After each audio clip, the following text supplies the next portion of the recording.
예, 그러면 발제를 시작하도록 하겠습니다. 제일 먼저 첫 발제는 환경부의 기후탄소 정책실의 금한승 실장님께서 발제해 주시겠는데요. 기업 경계를 넘어 확대되는 탄소 책임, 최근 동향과 정부 정책이라는 제목으로 발제해 주시겠습니다. 박수로 환영해 주시기 바랍니다. 예, 방금 소개받은 환경부 기후탄소 정책실장입니다. 저도 한림원에 와서 발표를 한두 번 해본 것 같은데 오늘처럼 많이 오신 건 처음 봤습니다. 아까 회장님도 말씀하셨는데 LCA도 그렇고 이 부분이 되게 오래 됐는데 이렇게 최근에 우리 사회 전반에서 관심을 갖고 있다는 게 되게 감격스럽고요. 그리고 또 탄소 중립이다 이런 것들이 이슈가 많이 우리 사회에서 중요한 이슈로 부각되는 게 한편으로는 과거에도 온실가스 감축이나 기후 변화에 대한 얘기들은 많이 있었는데 우리 피부에 안 와닿던 게 근데 최근에 이렇게 많이 사람들도 관심을 갖게 되고 특히 기업을 중심으로 이런 오늘 말씀을 드리겠습니다. 스콥 3까지 얘기하는 걸 보면 결국은 이게 우리가 먹고 사는 문제, 우리의 생존과 관련이 있으니까 이렇게 확산이 되지 않을까 이런 생각이 듭니다. 그래서 오늘 이렇게 이런 뜻깊은 자리에 와서 정부 정책을 설명해 드릴 수 있어서 영광이고요.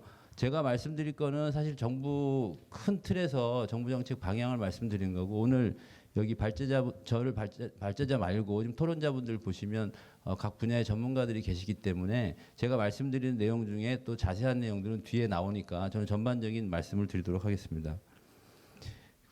말씀드릴 내용은 전체적인 지금 동향하고 정부에서 그런 국제적인 동향에 대비해서 어떤 식으로 정책을 좀 펴고 있는가 그걸 중심으로 말씀을 드리겠습니다.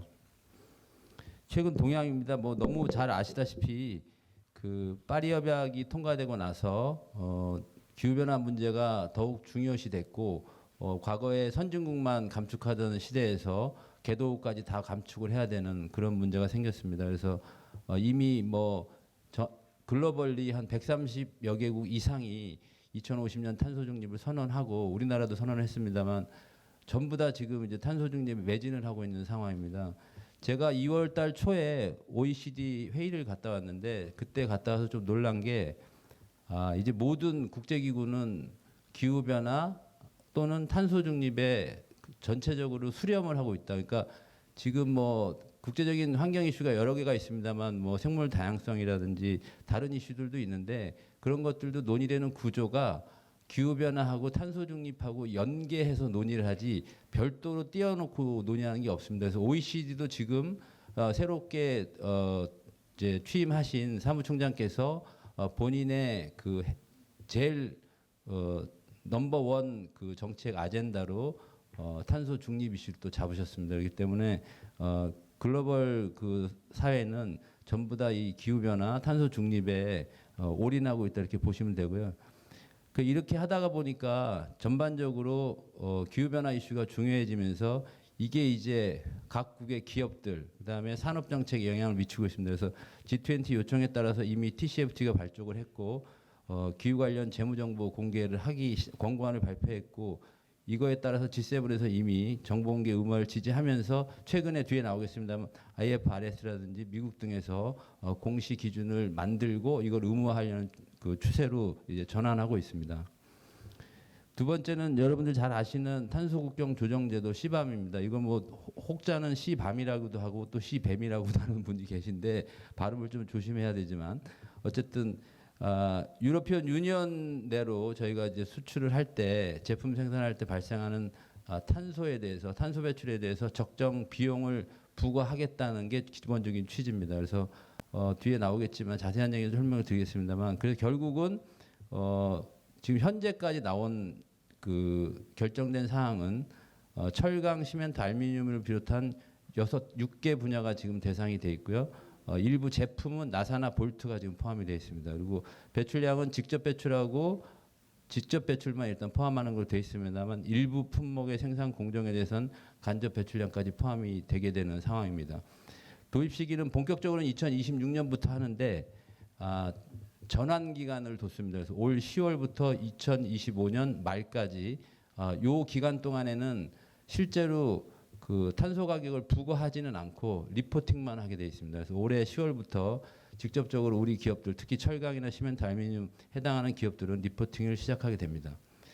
그리고 EU ETS, EU의 탄소 배출권 그 배출권 거래제도 우리나라도 있습니다만 거기서 무상 할당에 대한 부분을 2026년부터 시작을 해서 34년에는 완전히 폐지하겠다는 게 지금 계획입니다. 그리고 감면 조건은 EU 수준의 엄격한 조건에 상응하는 탄소 가격을 가진 국가는 감면을 해주겠다. 이 얘기는 뭐냐면 지금 지구상에 EU 수준의 엄격한 조건에 상응하는 탄소 가격을 가진 국가는 없습니다. 그러니까 모두가 다 비용 부과를 해야 될 거고요. 예를 들면 지금 EU에서 탄소 가격이 한 10만 원 정도가 되는데 지금 국내 탄소 가격이 15,000원이 안 됩니다. 그러니까 이걸 또 이해를 잘못하시면 우리도 똑같은 배출권 거래제를 하니까 우리는 면제를 해달라. 그건 상대방이 있기 때문에 그건 절대 안 되는 얘기고요. 그러니까 그 국내 배출권 시장의 배출권 가격도 심각하게 고려를 해봐야 되는 상황이 됐습니다. 그래서 사실 한 이틀 전인데 EU 의회에서 최종적으로 통과가 됐고요. 이제 집행이사회에서 그러니까 이사회에서만 이제 최종적으로 승인을 하면 이행 법령이 이제 시행을 하게 됩니다. 다만 지금 이제 시방과 관련해서는 우리로 치면 법은 됐는데 시행령 시행규칙이 아직 안 됐습니다. 그래서 시행령 시행규칙은 각국의 지금 전문가들 패널들이 모여서 만들고 있고요. 다행스럽게 대한민국은 거기 전문가 패널, 그러니까 그 초청 대상 국가로 분류가 돼서 저희 EU 대표부를 중심으로 해서 저희 그 환경관이 참석을 하고 있습니다. 그래서 그 돌아가는 동향이라든지 규정이 만들어지는 거에서 팔로우를 하고 있습니다. 미국도 그 지난 2021년에 시방과 비슷한 제도를 도입하기 위해서 법안이 발의가 돼 있는데 아직 통과는 되지 않고 국회에서 계류 중에 있습니다. 국내적으로는 저희가 작년 말에 관계부처 합동으로 EU 탄소협정 조정제도 현황 및 대응 방안을 마련했고 지금 현재 TF를 구성해서 운영 중에 있습니다. 환경부 내에도 지금 전담 대응반을 구성하고 있고 지금 그 기업들에 대한 수요, 그러니까 그 도움을 요청하시는 기업들에 대해서 저희가 단기적으로도 지원을 하고 있고 중장기 과제도 저희가 용역이나 이런 걸 통해서 하고 있습니다. 그래서 현재 저희가 헬프데스크를 운영하고 있는데 지금까지는 대부분이 6개 그 품목의 그 관련이 있는 기업들이 올 10월부터 리포팅을 하셔야 되기 때문에 어떻게 리포팅을 해야 되는지 그런 부분에 대한 질문이 많아서 거기에 대해서 도와드리고 있습니다.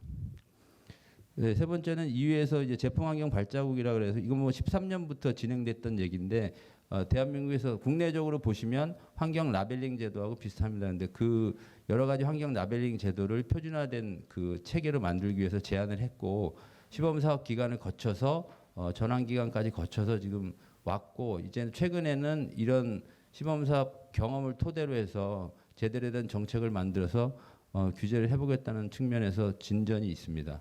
그 EU의 신순환경제 행동 계획에서 그 기업에게 이 방법론을 이용해서 환경성 입증을 하도록 하는 제안을 한 바가 있고 또 EU 집행위에서 이런 방법론을 가지고 환경성 평가와 관련된 정책하고 제도에 사용토록 하는 권고문도 채택한 바가 있습니다. 그리고 가장 최근에는 EU 집행위에서 그린워싱 방지를 위해서 녹색 주정에 대한 지침안을 발표해서 이런 부분들도 향후에 조금 더 강화된 소비자 보호 차원에서 정책이 집행될 수도 있다는 가능성을 말씀드립니다. 그 다음에 이제 네 번째로 동향이 최근에 많이 나오고 있는 스콥 3 배출량 공개 의무화인데 이것도 사실 스콥 3가 저희가 사실 스코프 1, 2도 제대로 못 하고 있는데 스코프 3까지 나와서 굉장히 지금 관련 기업들도 걱정이 많으신데 일단 현재 유러피언 유니언 또 그다음에 국제 회계 기준 등에서 공시 의무화를 추진을 하고 있습니다. 그래서 유러피언 유니언은 이제 지속 가능성 보고서 만드는 지침 그 안에 이런 관련 내용들이 있고요. 미국 증권거래소도 마찬가지고 이제 국제 회계 기준에서 지금 가장 핫하게 국제 회계 기준에서 지속 가능성 공시 기준을 지금 상반기 중에 만들려고 하고 있는데 초안 발표 이후에 여러 가지 의견들이 너무 많이 들어와서 지금까지 조금 지연되고 있는 상황입니다.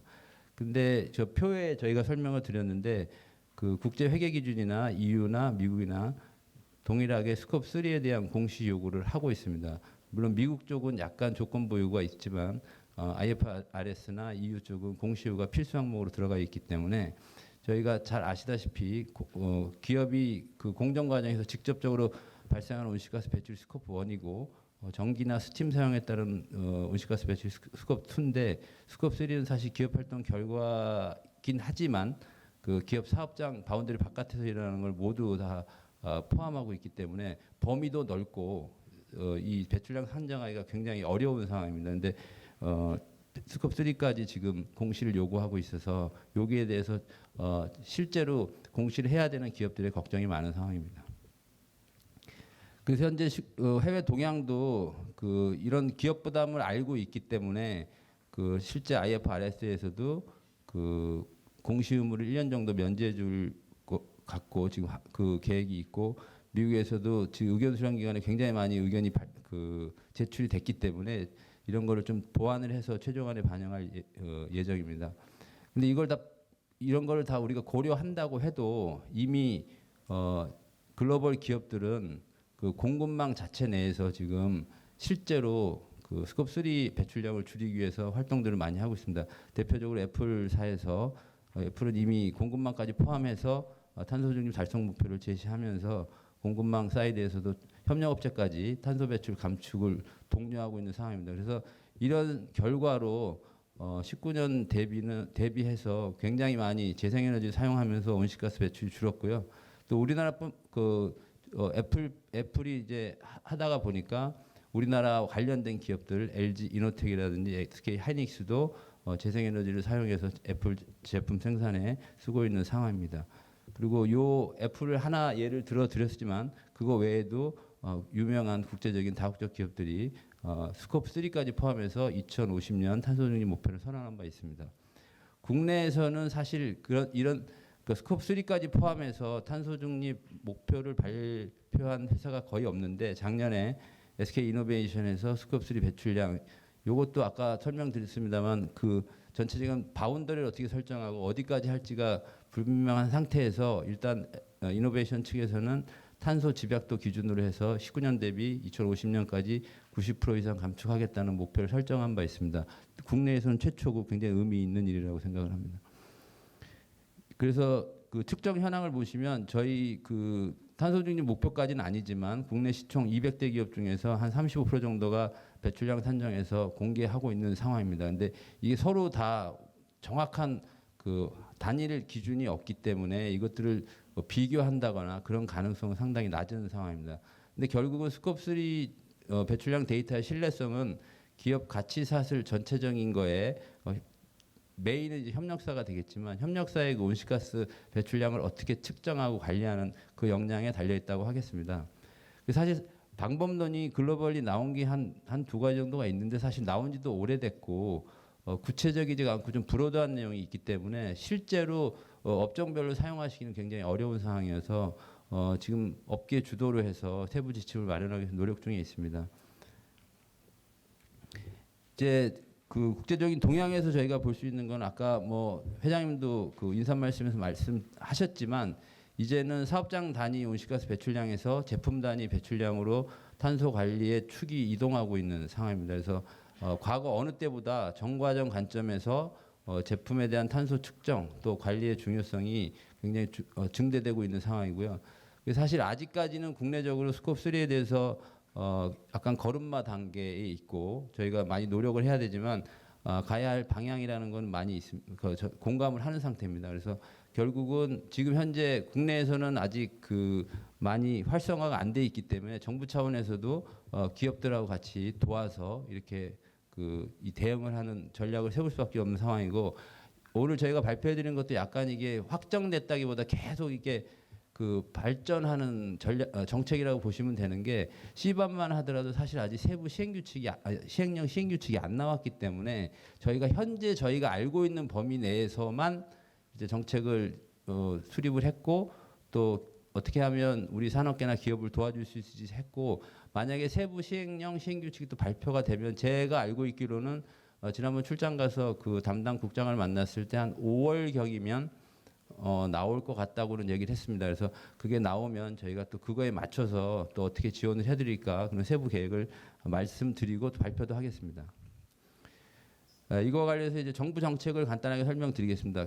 결국은 정과정 평가나 그다음에 그 스콥 3 계산이나 가장 중요한 거는 제품 단위의 배출량을 산정할 수 있는 DB가 가장 중요합니다. 그래서 저희가 지금 그 제품 단위 산소 배출량 측정 기반이 되는 LCI DB를 지금 그 추가 없는 거는 추가를 하고 옛날에 돼 있는 건 업데이트를 하고 있습니다. 사실 이게 예전에 DB가 있었거든요. DB가 있었는데 그 아시다시피 그 이게 사회적으로 큰 관심을 못 받다 보니까 DB를 만들어 놓고 워낙 옛날 데이터로 업데이트 해가지고 쓰지 못하는 그 거의 무용지물이 됐던 상황을 저희가 이제 예산을 투입을 해서 2022년부터 단계적으로 지금 업데이트를 하고 있습니다. 그래서 일단은 1단계 2022년에서 올해까지는 수출 품목하고 기반 산업 중심으로 해서 지금 저희가 DB를 확충하고 있고 그래서 단계적으로 해서 2030년까지 한 1,000개 정도 지금 LCI DB를 확충하려고 준비 중에 있습니다. 지금 추진 중에 있고요. 자, 작년 그 구축 결과를 말씀드리면 기반 산업 분야 91개, 시밤 대응 관련해서 66개 등에서 총 157개 LCI DB를 지금 구축한 바 있습니다. 참고로 이제 그 22년에 저희가 구축했던 뭐 에너지, 그다음에 연료, 수자원, 수송, 철강, 알루미늄, 비철금속, 배터리 관련해서 이제 신규로 구축한 상황이고요. 거기 보시면 철강하고 알루미늄은 시밤의 대상 품목이기 때문에 요거는 각 그 대상이 되는 기업들과도 긴밀하게 소통을 해서 같이 만든 DB이기 때문에 저희가 요번에 만약에 리포팅을 하게 되면 상당히 좋게 효율적으로 사용할 수 있을 것 같습니다. 이건 사례를 그냥 케이스를 하나 만들어 본 겁니다. 저희가 이제 그 어쨌든 그 이 LCI DB를 활용해서 제품 단위로 배출량을 산정하는 거를 저희가 지금 뭐 예를 들어 철강 제품을 예를 들었는데 철강석과 코쿠스를 투입해서 산출물이 나오는 LCI DB가 있습니다. 선제 LCI DB가 있고 또 그 전기와 관련된 또 LCI DB가 있습니다. 이런 것들이 결합을 해서 어떤 공정을 사용했는지를 이제 결합을 시키면 전기 얼마 사용하고 선제 얼마 사용해서 실질적으로 최종적으로 볼트가 나오고 철 스크랩도 나오는 뭐 이렇게 됐을 경우에 맨 오른쪽에 보시면 온실가스 배출량이 어떻게 될지 이런 식으로 이 LCI DB를 활용해서 제품 단위의 배출량을 산정할 수 있다는 걸 사례를 보여드린 겁니다. 두 번째는 이제 글로벌 탄소 발자국 규제 대응과 관련해서 아까 저희가 지금 앞에서 말씀드렸던 LCI DB를 저희가 구축을 해서 이게 저희만 혼자 갖고 있으면 안 되니까 국제 플랫폼에다가 등록을 하고 있습니다. 지금 현재 유넵에서 운영 중인 DB 플랫폼이 글래드라는 플랫폼이 있습니다. 거기에 LCI를 업데이트하는 즉시 바로바로 등록을 추진해서 국제적으로 저희 그 LCI DB가 좀 활용성이 높게 할 수 있도록 하고 있고요. 그 환경성적 표지와 관련해서는 그 현재는 노르웨이하고 상호 인정 협약을 체결하는 걸 논의 중에 있습니다. 노르웨이는 이제 다른 나라들하고 일부 지금 상호 인정을 체결한 상태이기 때문에 저희가 노르웨이라고 하게 되면 그 노르웨이가 상호 인정 협력을 맺고 있는 다른 나라들하고도 상호 인정이 확대가 되기 때문에 그런 쪽에 저희가 효과를 볼 수가 있겠습니다. 그래서 이 환경 성적 표지도 국제 수준에 부합하도록 저희가 계속 업데이트를 해서 단계별로 국제 표준하고 또 국내 제품 특성을 반영해서 2030년까지는 120개 개별 제품군에 대한 LCA 산정 지침도 마련할 계획으로 있습니다. 세 번째로 이제 아까 맨 마지막에 말씀드렸던 스콥 3 관련해서 사실 스콥 3에 관련해서는 글로벌리도 아직 그 구체적인 그다음에 단일화된 표준이 없고 기준이 없기 때문에 일단 저희 내부적으로는 그런 글로벌 규제가 나중에 될 수 있는 가능성에 대비해서 우리 스스로 국내에서 스콥 3 산정하는 지원 사업을 시범적으로 한번 해볼까 합니다. 올해 그래서 저희가 시범 사업을 하는데요. 일단 스콥 3 산정 지원을 위해서 협의체를 저희가 운영을 하고 구성해서 운영하고 또 스콥 3를 어떻게 측정할 건지 기술 지원 또 가이드라인을 만들어서 좀 배포할 그런 계획으로 있습니다. 그래서 올해 할 사업은 한 개 업종에서 한 3개에서 5개 사를 좀 구성을 해서 스콥 3 산정에 대해서 저희가 어떤 애로사항이 있고 그걸 어떻게 극복할지 그런 것들을 해서 스콥 3에 대해서 시범적으로 한번 배출량을 계속 계산을 해보고 여기에서 나온 결과를 토대로 그 업종별 특성을 반영해서 스컵3 산정 가이드라인을 제작해서 보급할까 지금 생각 중에 있습니다. 아무래도 아직까지는 이것도 마찬가지로 약간 그 조건이 좀 붙어 있죠. 그러니까 국제 회계 기준이나 이런 데서 최종적으로 그런 공시 기준이나 이런 것들이 확정이 되면 저희 시범 사업의 세부 내용이 좀 바뀔 수도 있습니다. 근데 다만 지금 현재 그런 것이 없기 때문에 저희가 할 수 있는 범위 내에서 시범 사업을 하고 그 시범 사업 과정에서 또 저희가 생각지도 못하는 그런 애로사항이 있을 수 있기 때문에 그런 것들을 활용해서 나중에 저희가 스컵3와 관련된 가이드라인 만들 때 활용을 하도록 하겠습니다. 끝으로 이제 그 오늘 여기 여러분들 오셨는데 그 전과정 평가든지 또 스컵3든지 아직까지 그 실제 규제 대응에 관련해서는 초기 단계이기 때문에 일단 온실가스 배출량 측정 방법론의 개발이 좀 필요합니다. 스컵3와 관련해서는. 그래서 이런 것들을 저희가 학계와 또 산업계하고 협업을 통해서 이런 연구를 하게 되면 기업이 또 이를 활용해서 배출량을 합리적으로 측정할 수 있도록 좀 도와주고요.